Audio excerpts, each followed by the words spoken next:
Naniniwala ang public interest lawyer na si Dino De Leon na kung big fish rin lang ang kaugnay sa korupsyon, ang pag-uusapan wala nang mas lalaki pa sa Vice Presidente. Itong sinabi ni De Leon sa panayam sa Arangkada Balita bilang tugon sa pahayag ni Navotas City Congressman Toby Tiangco na hindi niya susuportahan ang impeachment laban kay Vice President Sara Duterte hanggat walang nahuhuling big fish sa flood control scam.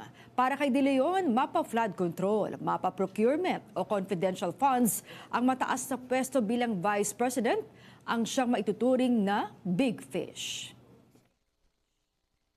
If there's a big fish here and there are accusations of corruption, harapin mo. At ang pinakamalaking big fish dito is si Sara Duterte, di ba pangalawang pangulo siya eh. Ngayon kung si Toby Tiangco, tingin niya, may bigger fish pa dito, pangalanan niya kung sino. At let's assess kung meron pang bigger fish supposedly pagdating dito sa akusasyon ng corruption. No? Isa sa big fish na nakikita ko si Sara Duterte. No? Whether flood control yan, whether confidential funds yan, whether procurement ng DepEd yan, whether ill-gotten wealth yan na accumulate mo sa joint bank account yun ng tatay mo, ng dating Pangulo, corruption is corruption. No?